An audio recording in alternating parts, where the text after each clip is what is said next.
পুরা বরিশাল বিভাগকে আমরা উন্নত বিভাগ হিসেবে দেখতে চাই। আমরা চাই, একসময় বলা হতো ধান নদী খাল, এই তিনে বরিশাল। আমরা এখন চাই যে ধান নদী খালের সাথে আরেকটা থালা এখানে জন্ম নেক, যেটা সোনার তালা হবে ইনশাআল্লাহ। উন্নয়নের জন্য যেখানে পানি সম্পদের উন্নয়ন দরকার সেটা হোক, যেখানে ভূমির উন্নয়ন দরকার ওটা হোক, যেখানে যোগাযোগের উন্নয়ন দরকার সেটা হোক, এবং উন্নয়নটা বৈষম্যহীন ভাবে সমান্তরাল ভাবে এগিয়ে যাক।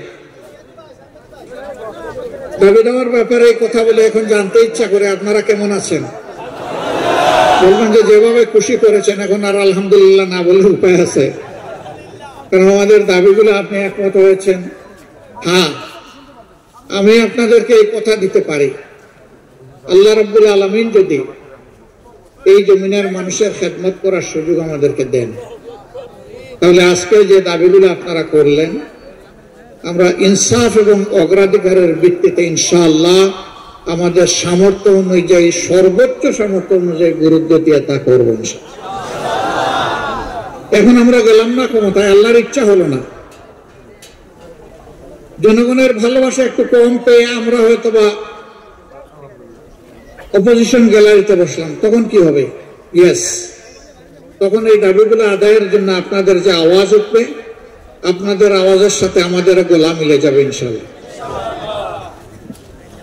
এই দাবি আদায়ে আপনাদের হাত যখন উঠবে, তখন তার সাথে ইনশাআল্লাহ আমাদের হাত উঠবে। দাবিগুলা পরিপূর্ণভাবে আদায় না হওয়া পর্যন্ত আপনাদের সাথে আমরা থাকবো। 15.5 বছর আমরা দফায় দফায় আন্দোলন করেছি, সংগ্রাম করেছি।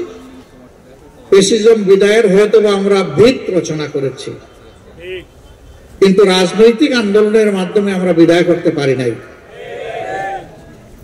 ঠিক বললেন বড় আস্তে করে, কারণ আপনারা একটা দলের কর্মী, তাই এটাই সত্য। শেষ আন্দোলনটা রাজনৈতিক ছিল না, ছাত্র যুব সমাজের একটা অধিকারের আন্দোলন ছিল। তারা অযৌক্তিক কোটার সংস্কার দাবি করেছিল, আর সরকার তাদেরকে দমন করার জন্য হাতুড়ি বাহিনী পাঠিয়েছিল। এই অবস্থা দেখে একটা ছেলে বিদ্রোহী হয়ে উঠেছিল, কেন তুই আমার বোনের গায়ে হাত দিলে? তার অন্তরের ঝড় নিয়ে দানা মেলে বলেছিল, বুকের ভিতরে তুমুল ঝড়, বুক পেতেছি, গুলি কর। তার আস্থা ছিল, বিশ্বাস ছিল। প্রিয় দেশে কেউ তাকে এতটুকু কথা বলার জন্য গুলি করবে না, কিন্তু আমরা দেখেছি সে আবু সাইদ, একটা গুলি যখন তাকে করা হয়েছে, পাশ কেটে সরে গেছে, আরেকটা গুলি গিয়ে বুকে পড়েছে, চেপে ধরেছে, আরেকটা গুলি এসে তাকে শেষ করে মাটিতে ফেলে দিয়েছে। দুনিয়ায় মানুষের অধিকার আদায়ের জন্য অনেকেই মারা যায়, কিন্তু এরকম ডানা মেলে বুকে গুলিকে আলিঙ্গন করে আহ্বান জানিয়ে দুনিয়ার বুকে একমাত্র ব্যক্তি হচ্ছে আবু সাইদ। এই জন্য শুধু বাংলাদেশ নয়, সারা বিশ্ব তাকে মুক্তির মহানায়ক হিসাবে কবুল করেছে। আমরা এই সন্তানের জন্য গর্বিত।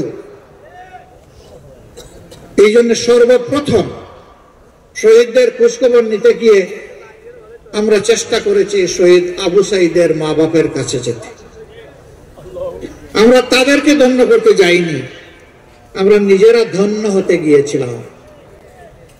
কারণ এই মা বাবা বড়ই সৌভাগ্যবান যে তারা আবু সাইদের মতো সন্তানের জন্ম দিয়েছে।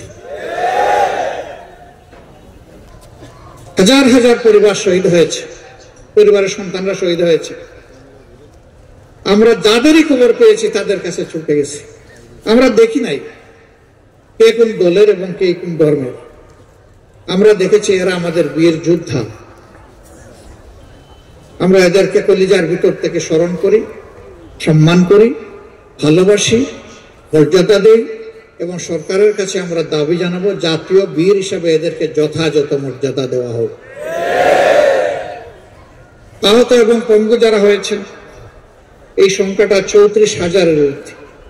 দুই চোখ হারিয়ে একেবারেই দুনিয়ার আলো দেখা আলো নিভে গেছে, এর সংখ্যাটা 500 রূপ। এর বাইরে 1 চোখ হারা 700 রূপ। মেরুদণ্ডে বুলেট বিদ্ধ হয়ে অবচেতন হয়ে হাসপাতালের বেডে কিংবা নিজের বাড়িতে পড়ে আছেন, এই সংখ্যাটা 250 রূপ। এই যাদের কথা সবার শেষে বললাম, তারা আর জীবনে 1 মিনিটের জন্য উঠে বসতে পারবে না। দাঁড়ানো তো অসম্ভব, হাঁটা একেবারেই অকল্পনীয়। তারা এখন জিন্দা শহীদ। সবাই দোয়া করবেন আল্লাহ তাআলা নিজেই যেন এদের অভিভাবক হন। আল্লাহ যেন এদেরকে সান্ত্বনার হাত তাদের সিনার উপর বুলিয়ে দেন। সম্মানিত ভাইরা,